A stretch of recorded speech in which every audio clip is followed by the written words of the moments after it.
Welcome to another CEO Wisdom Pod. We have Jeff Chao with us. He's an entrepreneur investor. He's in operations, alliances, and engagement at Short Arm Solutions Inc. in LA.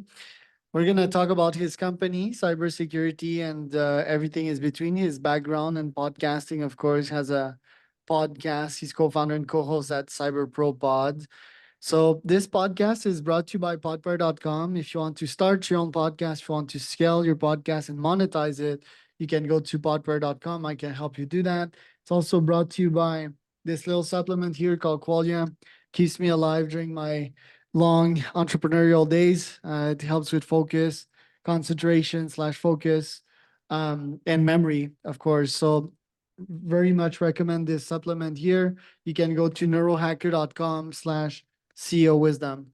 Jeff, welcome to the pod. Tell me a bit more what you're up to nowadays and tell me a bit more about your background. Yeah, I love it. Thank you so much. I think the first thing I'm going to ask you is for some of those supplements because as entrepreneurs and we know what it's like to have those long days and man, at the end of the day, we'll take whatever we can get, right? So thank you for having me on. I'm the CEO of Short Arm Solutions. We are a cybersecurity consulting firm in California, Colorado, Montana based. We typically help small to mid-sized businesses mature their cybersecurity posture. And as Charles just mentioned, we have our own podcast. So it's a little weird being on this side of the camera. Right. Now that you interview all these people, so who do you interview nowadays and why did you actually decided to launch a podcast? Yeah, that's a great question. Thank you. So we never intended to share any of the content that we originally produced. It was mostly for internal consumption of our own client base.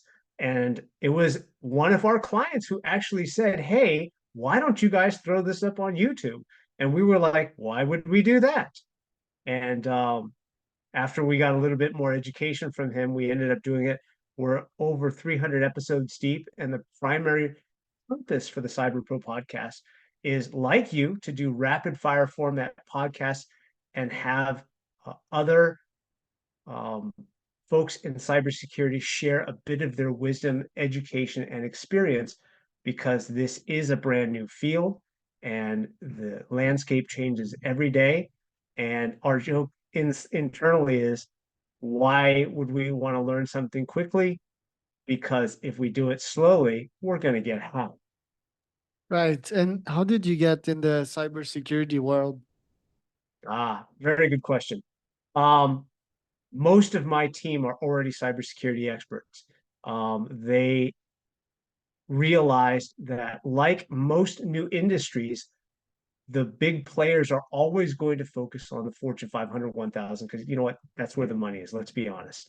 It's hard to service small to medium sized businesses because they're not as homogenous as the big companies.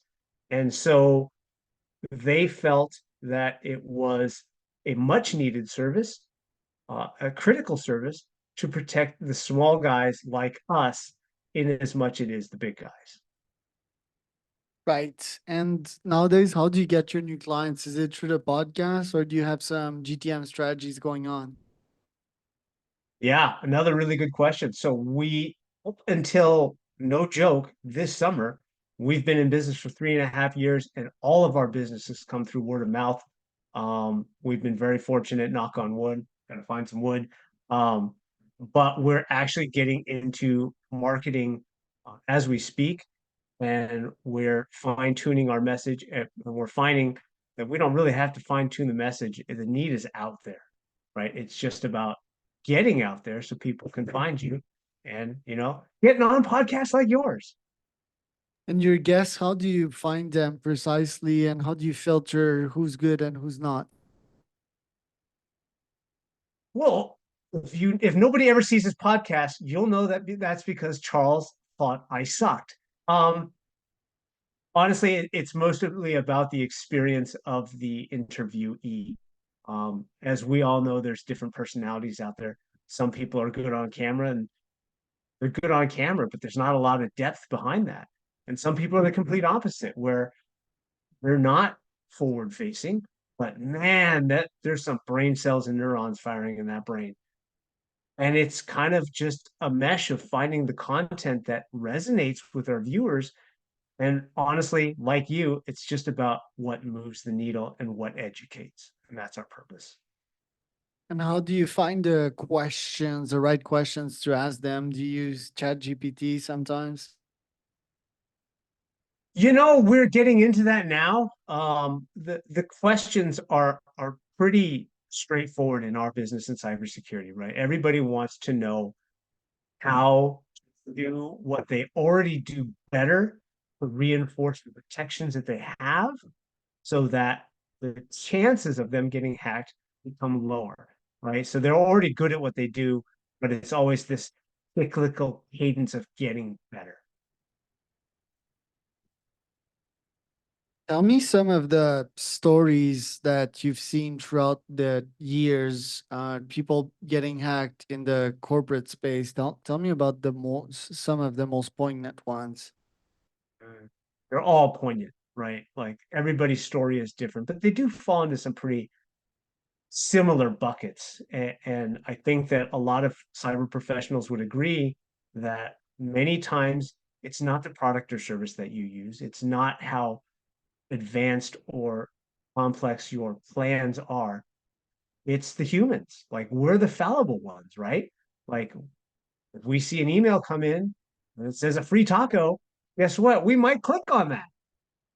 So it's a combination of getting the education and the re-education to even professionals like us, because no matter how many times you do something, everybody trips.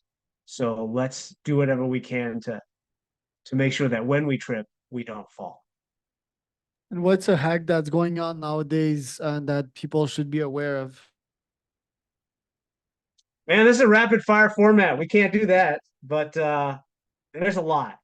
But I think the most to tie two threads together about people and tripping, it's about the social engineering. You mentioned uh, large language models, ChatGPT, all the other models out there, and hackers are getting really good at social engineering and impersonation.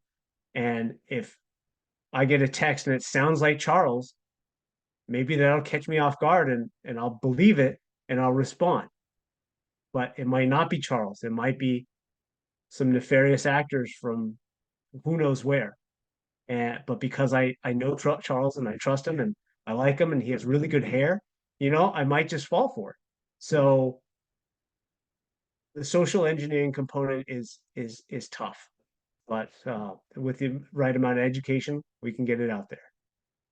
Right. And what do you have to say about deep fakes? I'm using this app called Delphi.ai, and it's like a Charles GPT. It's just like chatting with me or getting with me on a phone call. Um, I asked the founder about like deep fake. Didn't seem too concerned about it, but are we seeing deep fake take over in the cyber attack world nowadays, or is that going to be in a couple months, couple years from now? Uh, Time is always too tough to say when, and it is iterating just like everything else. But the deep fakes are going to play a role, and no one knows how, right? But all of a sudden, if the 2024 elections are coming up and somebody wants guy A to win, he might make guy B look bad through a deep fake and get it out there.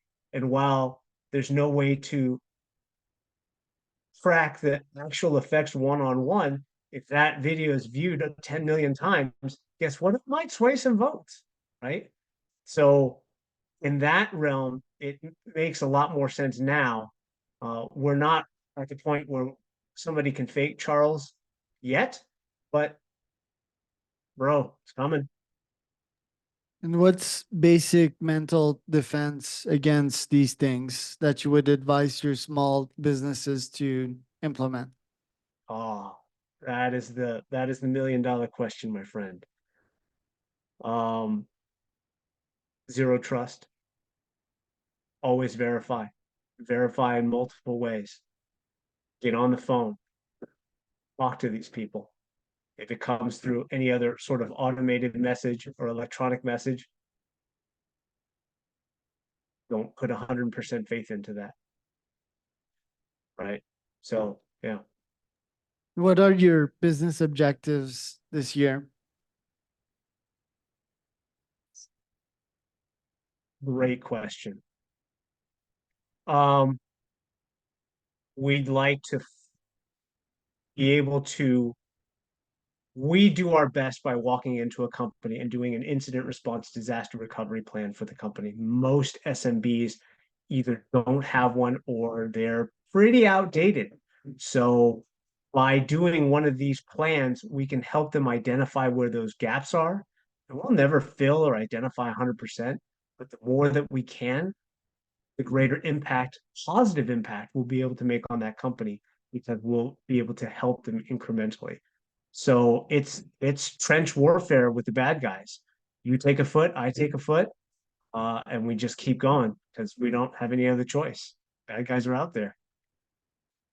There you go. Well, thank you, Jeff, for today. Where can people find out more about you?